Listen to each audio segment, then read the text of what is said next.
Hello and welcome to IABM TV. Today I'm joined by Harris Morris, Chairman and CEO of Wazee Digital. Harris, welcome to IABM TV. Thanks, Ben. Can we start by just telling us a little bit about Wazee Digital? Certainly. Wazee was born in the licensing business, and so it has a pretty deep heritage of helping people monetize high-value content. But what we do now, and the core source of our growth, is not only that licensing business, but also selling essentially a platform for managing assets in the cloud. It's a workflow-driven solution that essentially lets people take the highest quality video and content and then make it available and ready for any kind of consumer solution around the world. How are you helping customers as they transition to digital?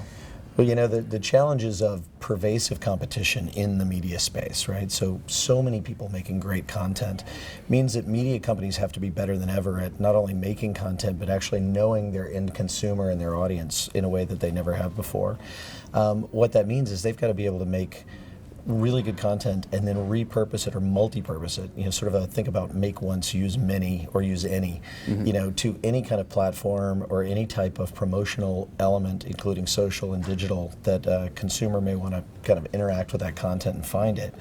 And ideally, they want to then bring that consumer back to whatever their core brand is, whether that's a show or a huge sporting event or a network or something like that. So what we try to do with the system is make it really easy for folks to create that high quality content. We capture it in the highest native resolution that you can, that it's ever been made in, and then help them make it simple to cascade that across any format globally that they need to use to reach consumers. So is simplicity the most important thing to your clients? It's incredibly high on the list. I think simplicity is there. Control is one as well. I think permissioning and security are really important as well, because their organizations are intrinsically complex, and people are trying to solve this complexity that's grown up as digital formats and platforms have grown and proliferated. But solving that complexity is challenging, and so simplicity is huge, but also just making sure the right folks have the right access to do the things they need to do in a workflow-driven way. Yeah. Can you tell us about your core solution?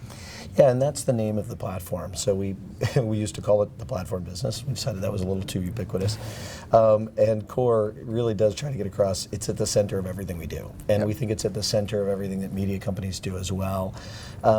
It is, as we believe, the only SaaS native or cloud native solution. There's so many people who are trying to take what was traditional hardware IP or software IP and port it to the cloud. But that's really challenging. If the architecture wasn't meant to be there, you know, if it wasn't meant to be abstracted from compute or from storage or those kind of things, it's very hard to take those things there. We're quite fortunate that the folks who created this years ago conceived of it from the very beginning as a cloud solution. And so that means its scalability, its ability to grow and to burst to massive amounts of ingest and content and things like that is actually really, really strong. So you're one of the world's largest managed video and metadata platforms on a cloud-based service. What are some of the challenges that this presents? Yeah, we believe we are. We believe actually the biggest of the cloud-based ones, and like we said, the only one that's truly cloud-native. The challenges are things like, on an average day, we'll ingest, say, 20,000 assets, but that could burst to 200,000 on a big day. Or most recently, we're at a huge tennis tournament that happens to be happening right now in North America, and you're going to ingest, you know, long matches as well as, you know, hundreds and hundreds of highlights or clips or short form assets.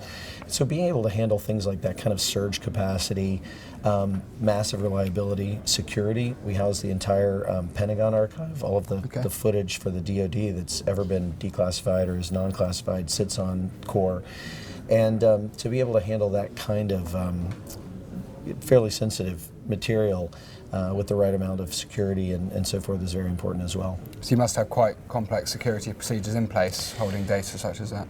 Well, you try. You know, there's anyone who says they've cracked security is nothing's 100%, fibbing to themselves and anyone else, right? It's an incredibly complex and an ongoing solution, but I think you work very hard with the best customers to think about, you know, what it is you want to do with their assets and how you protect them. And then obviously you have partners like AWS and others that really help do that in a very, very robust way. Yeah. You touched earlier on how you have to have the content that goes to all different platforms, and as consumers' ways of consuming content has changed, you know, they want it when they want it, how they want it, where they want it. Sure. What additional challenges does that create? Well, we all talk about ubiquity and this idea of, you know, anything, anytime, anywhere, but it's incredibly hard to achieve, right? And so that that challenge of even knowing where the consumer is going to be from and when I say where, I mean metaphorically, like from a platform sense. What moment are they going to want to interact with content, and are they going to see a promotion or a short form clip that's going to then tell them about a show or a sporting event, or are they going to see the whole thing?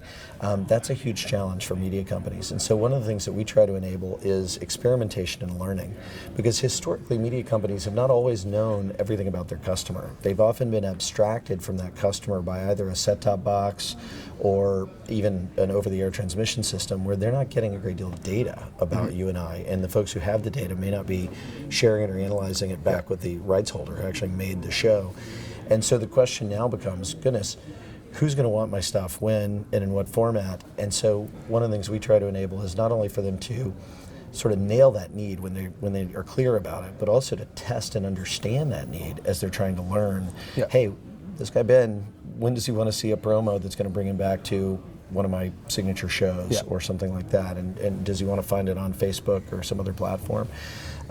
So those are the kind of things we try to enable so that they can learn and then start to make that a part of their DNA as they learn. Okay, so what's the future for Wazee Digital? You know, it's fun.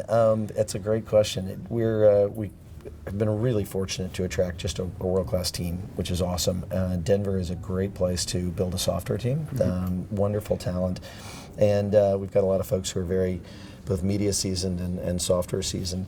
So we continue to just invest in the business and grow. I think continuing to sign up more great customers. We're quite fortunate to have a number of just wonderful names in the portfolio. Signing up more great customers and continuing to add functionality to the roadmap and the platform for core, and just see where we can take it.